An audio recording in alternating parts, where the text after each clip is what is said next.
Hi, how are you? My name is Tim, and this is Disciple Diary episode 3. And today's topic is called What and Why. So, I want to get started. You want to get started? I want to get started. Let's do it. So, in the Christian church, when a person makes the decision to accept Jesus as his or her personal savior, that person is basically saying, hey, I want Jesus to be a huge part of my life. And Christians celebrate the heck out of that thing. We can have a baptism party, we have confirmation classes for one to get the whole thing started. But usually there's a confirmation party and a baptism party. We like to party. Who knew? And one of the most common phrases we hear in the language of when people talk about when they accepted Jesus as their personal savior is, I gave my life to Christ. I gave my life to Christ. It's this statement that conveys dedication and commitment to something we Christians see as really valuable. I gave my life to Christ. Now, I wish I could say that. I thought I did that 14 years ago. But looking back at it now, that's not what happened that night. I didn't give my life to Christ. I gave in. Well, that begs the question, Tim, what did you give into? And I don't know, I guess I gave into expectations. I gave into a Sunday school upbringing. I went every week. I gave into insecurity. I gave into wanting to belong to somewhere or something in this big, scary world. I was a little kid. And I just gave in. Whatever I decided to give into, the point is I decided to pledge allegiance to Jesus. You know how you say the pledge at school, but you only kind of say it because other kids are saying it, now I don't even think kids really say it at all. But the point is, I decided to pledge allegiance to Jesus, which is the right thing to do, right, by church standards, but I did it for the wrong reason. Today, I'll explain how doing the right things and the reasons we do them are very, very important. This episode will be especially relevant if you're like me. Now, if you're like me, you have a lot of questions and you're into this whole following Jesus thing, but you're not really sure how to go about it. Unfortunately, I don't have all the answers. To be honest, I don't have that many answers, period. What I can tell you, though, is something very simple, but something that I had to learn the hard way. Are you ready? 3, 2, 1. Reasons matter. Well, geez, thanks, Tim. That was a huge letdown. We counted down for that. Now, I know it seems pretty obvious that reasons matter, but in my Christian life, that hasn't always been the case. I think a huge reason that is because a lot of churches now, not all, but a lot, are getting into this groove of the checkbox culture. It's something I made up. In this checkbox culture, doing the right things becomes extremely important, but the reasons we do them just kind of gets forgotten. Did you go to church on Sunday? Check.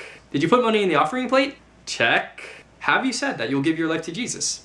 Check. These are the questions we ask, but I don't think they're the most important ones. In a church where we're crazy about doing all the right things, I think what we need to be asking is why we do them. Now, some people don't see the point of asking why we should do these things.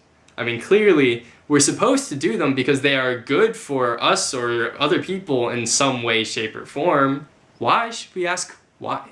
To explain how I feel about this whole doing the right thing with the right reasons thing, I'm going to talk about the story of Jesus and how he dealt with the Pharisees, who were the all-stars of doing the right thing. Now, the Pharisees were religious leaders in Jesus' time, and they prided themselves on being perfect according to the law. They followed stacks on stacks of rules, and they followed everything in the book. They were blameless, so to speak. But when Jesus came around, they didn't get any kudos from him. In fact, what actually happened is Jesus scolded them for not having the right reasons. Check out these verses. From the book of Matthew, chapter 23, verse 23. Woe to you, teachers of the law and Pharisees, you hypocrites! You give 1/10 of all your spices, mint, dill, and cumin, but you have neglected the more important matters of the law, justice, mercy, and faithfulness. You should have practiced the latter without neglecting to practice the former. Matthew chapter 23, verse 25. Woe to you, teachers of the law and Pharisees! You clean the outside of the cup and the dish, but inside they are full of greed and self-indulgence. Now, what I see in verses 23 and 25 is that Jesus thinks it's important for you to do the right things for the right reasons. The thing Jesus said about giving a tenth of the spices, that's called tithing. You give 10% of what you have to God in the offering. Now notice Jesus didn't say, oh, don't tithe at all, forget about that. That's the right thing to do, and he wanted them to keep doing it. Remember verse 23, you should have practiced the latter without neglecting the former. What he's really saying is that although you should still do the things like following the rules, tithing, and I don't know, going to church on Sunday, you should also be nice to people. You should be a good person on the inside. Your heart should be pure.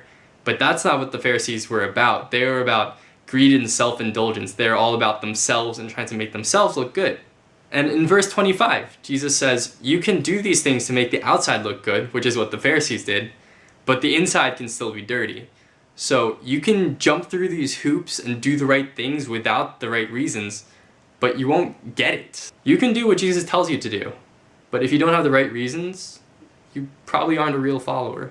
The reality is, the reasons you do these right things in your Christian life affects your relationship with Jesus and your ability to truly follow him. In John 14:15, Jesus says, if you love me, you will keep my commands. The Pharisees kept his commands. They were really good at following rules. But they definitely didn't love him. In fact, they plotted to kill him because he threatened their authority. So what now? Where does that leave us? How do I do the right things and have the right reasons at the same time? The question we're really trying to answer is, am I doing these things for the right reasons? And my answer to you is this. Why do you do anything? Why do you tithe? Why do you pray? Why do you go to church? Why do you do anything related to God or faith? There's a difference between recognizing the importance of doing the right thing and feeling pressured to do them.